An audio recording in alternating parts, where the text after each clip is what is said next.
साथियों, जहां देश के 140 करोड़ लोग स्तब्ध हैं, देश के स्पोर्ट्स पर्सन स्तब्ध हैं, वहां कुछ सवाल यकायक हर व्यक्ति के मस्तिष्क में है। आप मुझे बताइए कि एक ऐसा स्पोर्ट्स पर्सन विनेश फोगाट जैसा, जो तीसरी बार ओलंपिक में हिस्सा ले रहा हो, 2016, 2020 और अब की बार 2024, समकालीन इतिहास में कभी ऐसा नहीं हुआ कि ऐसे स्पोर्ट्स विमेन को या मेन को केवल 100 ग्राम वेट अधिक होने के आधार पर डिस्क्वालीफाई कर दिया गया हो। आज तक ये कभी नहीं हुआ। वो पहली बार नहीं गई हिंदुस्तान की बेटी, वो तीसरी बार ओलंपिक में हिंदुस्तान का झंडा लेकर गई थी। हर बार जब किसी खिलाड़ी का वेट अगर ज्यादा भी हो जाए तो उसे 1 से 2 घंटा दिया जाएगा। विनेश फोगाट को यह क्यों नहीं दिया गया? तीसरा, जितने खिलाड़ी गए हैं उससे ज्यादा मोदी सरकार के अधिकारी गए हैं। रेसलिंग फेडरेशन ऑफ इंडिया क्या कर रही थी? क्या वो मेडल को गिराने की कोशिश कर रहे थे या मेडल दिलवाने की कोशिश कर रहे थे? इंडियन ओलंपिक एसोसिएशन क्या कर रही थी उस समय? भारत की स्पोर्ट्स के जो अधिकारी गए हैं वो क्या कर रहे थे? देश के स्पोर्ट्स मंत्री क्या कर रहे थे? ये सवाल तो पूछे जाएंगे ना। चौथा, आर्टिकल 11 है इंटरनेशनल ओलंपिक एसोसिएशन का,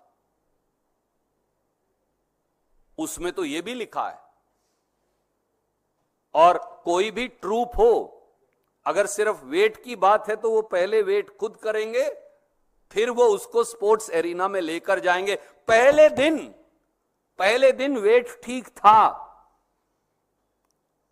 हिंदुस्तान की बेटी विनेश फोगाट ने 1 नहीं 2 नहीं 3 बाउट्स जीते, वेट बिल्कुल ठीक था। अगले दिन सुबह वेट बढ़ कैसे गया? ऐसा क्या जादू हुआ कि 100 ग्राम वजन बढ़ गया? और अगर भारत की स्पोर्ट्स अथॉरिटीज के लोग जो साथ गए हैं सरकारी खर्चे पर स्पोर्ट्स के खिलाड़ियों से भी ज्यादा संख्या में, अगर वो इस मामले में मुस्तैद होते तो रूल तो बिल्कुल साफ कहता है कि अगर कोई खिलाड़ी चाहे तो अपने आप को इंजर्ड घोषित कर सकता है, वो अगले दिन जाए ही ना तो एग्जिस्टिंग मेडल तो मिल ही जाएगा। तो हिंदुस्तान को तो सिल्वर मेडल रेसलिंग में फिर भी मिल जाता। अगर विनेश फोगाट को वो लेकर ही ना जाते तो फिर दिक्कत क्या थी? क्या दिक्कत विनेश फोगाट के मेडल से तो नहीं थी? यह सवाल अपने आप पूछा जाएगा, क्योंकि आंदोलन के समय साल 2023 में विनेश फोगाट को, बबीता फोगाट को और कई और पहलवान साथियों को यह कहा गया था कि उनका कैरियर खत्म कर दिया जाएगा।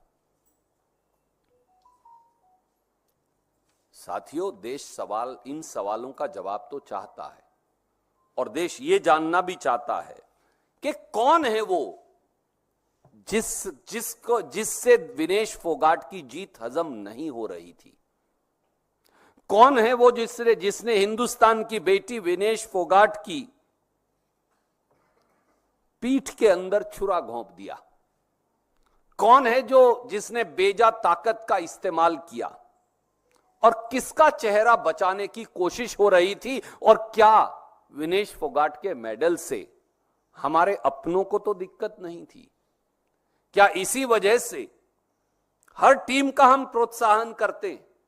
हमारी हॉकी की टीम बेहतरीन खेली, हमें बड़ी खुशी हुई कि प्रधानमंत्री जी से लेकर स्पोर्ट्स मिनिस्टर तक हार के बावजूद हमारे साथी जब हॉकी के बेहतरीन प्रदर्शन कर वो गए तो उनको उन्होंने एनकरेजिंग ट्वीट किया, पर यह बेटी तो एक दिन में 7-7 3-3 बाउट जीतती है 7 घंटे में, और हिंदुस्तान की सरकार चुप रहती है।